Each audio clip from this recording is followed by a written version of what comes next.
I actually had to convince Yahoo Communications to allow us to show this because this is something that isn't out yet. It's coming out later this year. It was announced and it was shown during that announcement, but it hasn't really been available for people to check out. And it's right here behind the sign, and we're going to get to it.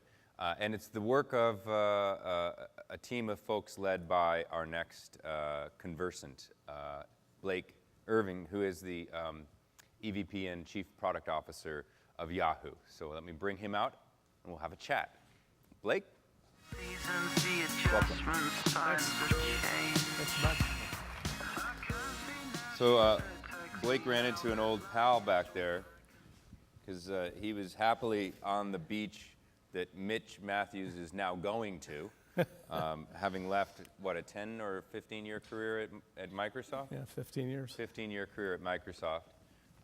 And then they pulled you back in, but not Microsoft, Yahoo. Yeah, Yahoo. And that was a year ago. That was about a year and a couple weeks ago now. A year and a couple weeks ago that you took a job at Yahoo. Why? You know, it's easy to understand. I mean, an amazing brand, 680 million users worldwide, great technology, great people, and just getting better. And if you think about the opportunity that lies in front of that company, right? In front of Yahoo, there is an amazing opportunity to be in front of 1 billion users, to be creating huge value for advertisers, for marketers. And the value that it creates for consumers today is massive and not well known or understood, you know, on a worldwide basis. You know, having competed with them for a long time, you know, I knew that going in, and I've known Jerry for a really long time. So my initial conversations when they would say, hey, maybe you'd be interested in doing this, it was a pretty easy decision once I started climbing into the covers. Now you're in bed. Well, I'm not going to push this metaphor much further. There'll be a Twitter lead. Not in New York. But from where I live, Yahoo is seen as a problem. It's huge. It's got this amazing user base. It's much beloved for its role in popularizing the web. But there's a sense that Yahoo has somehow lost its ability to innovate, and it's sort of coasting on its size. What's your response to that? So I think some of those criticisms are valid to some extent. So I think that there was a period of time where Yahoo wasn't moving as quickly as it could. And if you think about the way Yahoo grew initially, it grew organically, right? It was lots of acquisitions with lots of different infrastructure. So you had products, if you use news in Asia as an example, from the metal all the way up to the application layer, that was one singular product, right? So if you were going to try to actually go innovate on top of that, you'd have to go, you know, deep into the core of the code all the way up to the top just to make changes. And none of that benefit accrued across any of the other properties that Yahoo had. So what Yahoo's been doing for about 2.5, 3 years, which causes some slowness, is re-architecting from the very bottom up all of the systems that content and media infrastructure sits on top of, right? And those investments are not lightweight, quick, snappy investments. I mean, unfortunately, when you have that many users, and it was 600 million when I started a year ago, now we're at 680. When you have that many users, you have to scale all the time. Right, so you are literally, you know, flying a plane at 35,000 feet, taking on passengers, painting it, all at the same time, changing engines when you're trying to rip and replace different properties on top of it. Now, we have, you know, a pretty common architecture now for media generally. We have Hadoop at the core. We have something called Content Optimization Relevance Engine Core that sits on top of Hadoop, and then a Yahoo publishing platform on top of that our editors use. We have rolled out this year 46 sites on top of that platform. We'll do 135 by the end of the year. 85 of them will be replacements, and 50 will be brand new sites that we don't even have today. And you know, when Ross Levinson, who is very like-minded and runs our Americas organization and is just a great guy to partner with, when he came on board and we were having conversations very early on, he said, well, okay, so let's go 3 years out. What do you think your job is and what's my job? I said, well, my job is to be able to provide you a platform that allows you to reach the audience that you care about in a geography that you want to reach them in, with the messages that you want, with your own editorial voice serving the advertisers that you want to serve in a premium display marketplace. I said, and you should be able to have an editor say, I want to go target this area, put up the site, and an engineer didn't have to lift a finger. So he can be quick and snappy at scale on top of the platform we're building. And that's what we're doing. So what I just heard, I want to play back to you, and you tell me if what I understand is true, okay. Which is to say that at the end of the day, Yahoo is a premium media company. Yahoo's the premier digital media company. Premier digital media company. At scale. At scale. God, I've heard that somewhere before. The FM folks are laughing. You know, the reason I like what you said is it's clear. Yeah. Now, and you know that I've had your CEO, Carol Bartz, at some of my conferences in the past where it hasn't been that clear when I've asked that question. And some folks have asked for her head over the last year. So I'm going to put you in an unfair position and ask you, is she going to be around much longer? I hope so. I mean, Carol is very good. She's a good CEO. She knows what needs to be done. She knows how many things needed to get fixed. She's assembled a great team that enjoy working with each other. And she has a lot of momentum. Now, I understand that there's frustration. Gee, why isn't this going faster? You know, again, when you're trying to solve things that are big, gnarly, hairy problems that have taken 15 years to build in some cases, right? The company's been around 16 years now, right? So she's re-architecting and putting in mechanics on how to run a company that is essentially new in some instances, right? So it's a big job. Yeah. And you know, I'm having a blast working for her. Yeah. She's, you know, for all the things that she is, and I know I love them, and I know she gets assailed for, you know, salty language or this or that. Look, she's direct. She gets to the point. There's no hidden agenda. There's no kind of message that's not understood. You know, it's really clear what we need to do. And we've been able to assemble that. Hey, we're the premier digital media company. Ross says it, I say it, Rich says it, Rose says it, our entire management team says it. Right. And we get it, and we know what we got to be doing because of it. Right. Which makes decisions quicker. Quick. So, as I said in the beginning, and this is my way of transitioning to what's behind there. Yeah. Yahoo has gotten some knocks in the last few years for not having interesting innovations rolled into the marketplace. And your response, which I actually buy into, is it's hard to innovate when you have, you know, siloed products that don't talk to each other, and you've been working on fixing that. So you announced this product, LiveStand, a couple months ago, if I recall correctly, right? In Barcelona. And I think, not unlike color, people sort of looked at it and said, oh, that's X, right? Where in the case of LiveStand, if I can summarize the perhaps misconception of the product, that's kind of Yahoo's version of Flipboard, right? Yep. But it's not. It's not quite that, right? So it's more than that. Yeah, so the way that I view it, look, okay, what I'm gonna, let me just. You can pick it up. It's just an iPad. Yeah, I know. I just want to nuke a couple of these other apps that are running right now. I've got like 30 things running. I literally have 30 things running. All right. Okay, let me grab this guy. So now we're going to go to the live demo. Let's go ahead and do this live demo. So, like, when you look at it, gee, it sure looks like Flipboard. Somebody might say, okay, it's not Flipboard.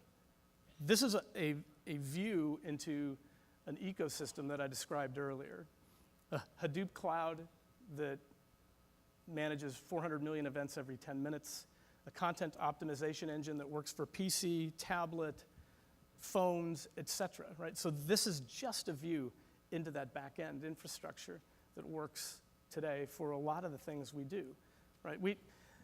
Yahoo's homepage, just use that as an example, running on top of Hadoop, running on top of this core infrastructure I described earlier. That thing actually does, this is an unusual number, 45,000 different versions of the homepage every 5 minutes based on what we think you wanted to see. And at that level of personalization is the same kind of thing that we're doing here. That's for a non-logged in user. You start logging in and LiveStand's a logged in experience. It's completely different, all right? It's about personalization, about the things that you're interested in. Combines some of the social graph with something I think is even more relevant and more important, which is the interest graph. You know, the interest graph, the stuff that you care about, which matters a whole hell of a lot. Actually, it matters around the people that you talk to about those things too, because people sort of surround themselves around interesting content. So what you're seeing here, this is Nike, and if you think about marketers as publishers, just about every marketer that I've shown LiveStand to has said, you know, I'm a publisher as well. Now, one thing that's clear to note here, Yahoo is will be the first customer using the LiveStand platform, but it's for other publishers as well. The publisher ecosystem we're building allows other publishers to take advantage of this as well. So if I use as an example, let's just type on Surfer. So Surfer Magazine is a company that's owned by Source Interlink. Source Interlink has, 200 publications, including Motor Trend, Powder, Skateboarder, a couple of others. It's an enthusiast magazine, right? There are very specific advertisers that do display advertising in Surfer Magazine that are not doing display on the web today, right? Huge number of print marketers that do not transfer over to the web, you know, and this is a great little experience for getting deep into content. Now, how is this?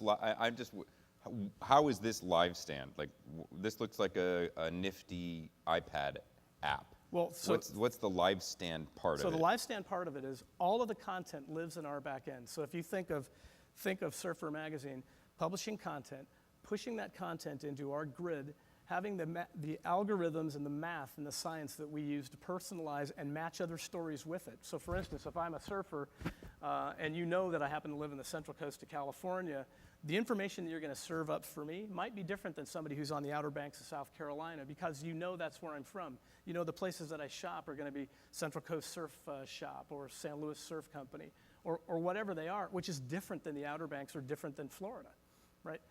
That kind of matching, and if you think of what we're doing with Core and Yahoo Publishing Platform as almost as a content exchange, sort of the same way you think of RMX as a advertising exchange, it's like that. You're putting vast amounts of content into a content pool that can do really interesting things algorithmically with it. So in this case, I'll give you a couple examples here. There's Surfboard Buyer's Guide. You just kind of click on this thing. The way that I might, use this in an environment that was more about, I'm not a huge longboard guy, but so Channel Islands Board, that's Kelly Slater's brand. Of course. Of course it is. Just getting a little bit of information on this fish here. And I'll just go back to that article that I was on earlier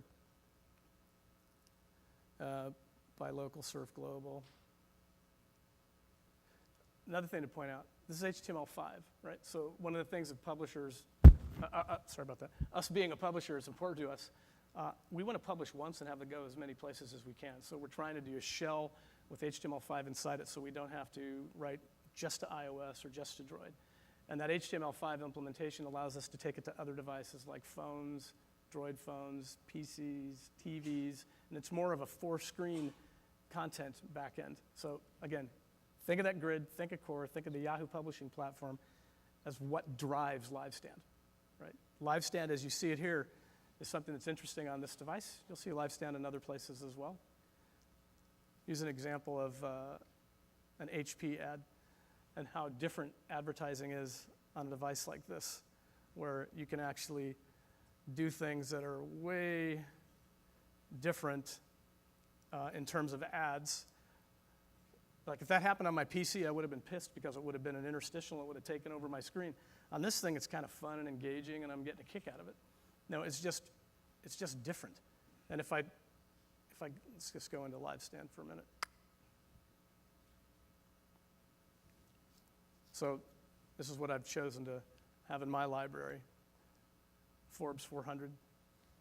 Is your old boss? Mitch's old boss. Same kind of metaphor we had earlier.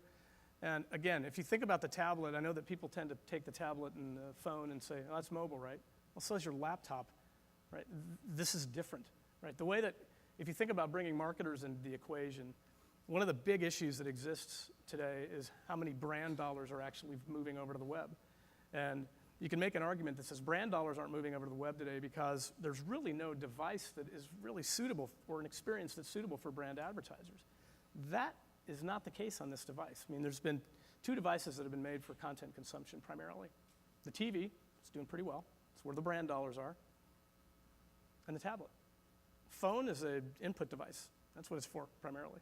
And the PC is a lean forward on your elbows. You got a keyboard reminding you you're supposed to be doing something. And in this case, you're kicking back, you're looking at it like it's a magazine, very similar to what you'd be doing if you were on a TV set. So we believe that brand dollars will flow into this device much more quickly than PCs. And this will actually be quite a catalyst. So can you go back to the menu, because for whatever reason I'm a table of contents kind of dude. Yeah. Where does Yahoo win here? I mean, what I'm trying to understand is, this seems to be a platform for lots of publishers, right? Right. And your goal, if I understand it, is that you want lots of publishers to use this platform, right? And to create, like in your example of Surfer, to create experiences that leverage the live stand platform and the underlying infrastructure that Yahoo has built. That's right. So where do you get paid? And how do the marketers out here think about it. get to buy into this as an ad product that lives above the level of any of these specific ones? Think about there's 2 pieces to the equation, right? There's supply and demand, right? On the supply side, publishers equal supply for us. So the more publishers we bring into the system, the more sharp targeting we can do for marketers. We produce supply that's out of a common back end, right? So you've got a number of different publishers all using the same back end, bring their advertisers as well, put those advertisers in the demand side of the equation, which is in our advertising platforms, and we get paid TAC on the advertising platform the same way that Traffic acquisition AdWords cost. or any other acquisition is done today. TAC is acquisition cost. So, That's but correct. you're fighting a bit of an uphill battle in that publishers, speaking as one, tend to be, we like to control our environment. So the idea that if I'm Surfer, I'm going to allow my content onto an exchange that might show up in an environment I don't control is scary to me. Yeah, but you set the rules. So very clearly, every publisher says, look, I'm interested in this exchange. However, I would like to be able to do some exclusions, right? Competitive exclusions are not unusual in the advertising business today. Right? So this is what I find interesting about what you're saying, is that you think publishers are going to start with their content acting more like marketers are now. Yeah. So you take my maxim of all brands are publishers and flip it. yeah. I like it. I mean, That makes sense. It's common sense. It's interesting. The CEO of Source Interlink, when I had a conversation with him about what we were doing, and he was quite anxious, knowing that he's not going to make those technological investments he needs to make to get on top of a platform like this. He basically said, this sort of changes the model for me. So I can actually I don't have to think about a monthly subscription. I can change content every day. I can bring readers back over and over again. And Chris Anderson at Wired did an interesting study where he found that on print media, he was getting about 60 minutes of readership a month.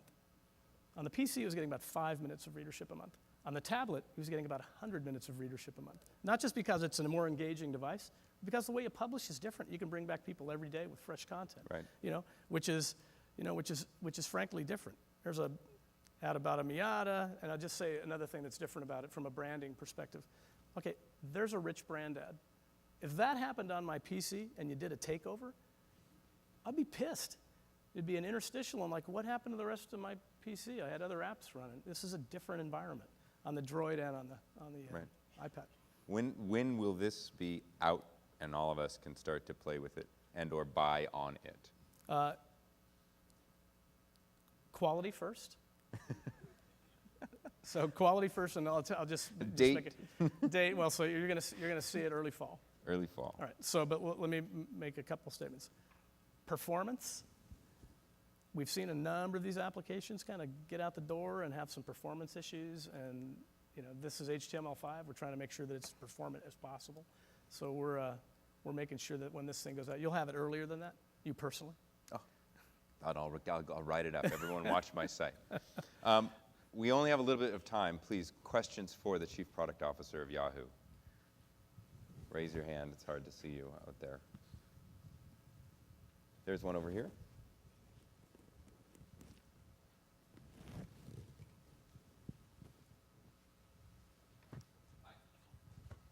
Thanks. Hi, John Steinberg from BuzzFeed. Question for you. If I bring my own advertisers to LiveStand, how do the economics work with Yahoo? And then how do the economics work if you backfill with rich media ads? So the economics would work if you're bringing your own advertiser, you'd still pay a TAC just to get it into the system. So you would, in fact, we'll just talk about, we'll go back to Source again, and we'll talk about Surfer Magazine. We're not going to employ an advertising group to go after that particular target, right? Surfer has relationships with Volcom, Quicksilver, pick your advertiser, whether it's Channel Islands, et cetera. They have those relationships. They'll be bringing those advertisers onto our platform and then paying a nominal fee on the platform as well. And backfilling for us is paying TAC back. Okay, so there'll be no network advertising that you supply in cases where the publisher doesn't bring the brand advertiser? No, there can be, but in that case, we're ending up paying TAC back because they've got inventory and we're filling the inventory, so it's just an inverted model. I think we had one last here.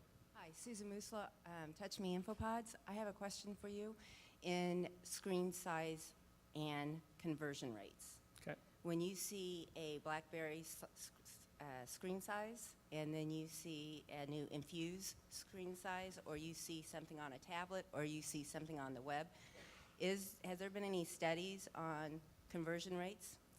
There's been studies about engagement rates. And by conversion rates, I'm not sure what Sales. Sales of advertising? Sales Product. of product. Well, conversion rates in terms of an application that I'm going to load on my device versus this device, if they're purpose-built for the device, we don't see a big difference, right? So we see as much spectacular on a phone as we see on a tablet. So there's not a lot of conversion difference. There's an engagement difference, right? There's a big engagement difference between, and there's actually correlation between the device, the screen size, when you start talking about phones versus a tablet, when it's around media. Media, there are some great things you can do on a phone, games being some of them, communications being some of them, but as soon as you start consuming media on a smaller device, it's not nearly as natural. So the engagement factor on a tablet versus phone for media is quite different. So bigger is better for engagement. For media, but it makes sense. I mean, certainly that stops scaling at some point when your screen size is going to be, this big, unless it's sitting on a wall and you're doing, if you think forward and you think about having your TV set on the wall and you take Xbox Connect kind of technology, you'll be sitting on the couch and you'll be flipping through Angry Birds. Angry Birds, and you'll be squashing tomatoes. We know that's what Connect really is all about. Angry Birds. Thank you. Okay. Well, unfortunately, we're out of time. Please join me in thanking John. Blake for bringing this to us. Thanks. Appreciate it.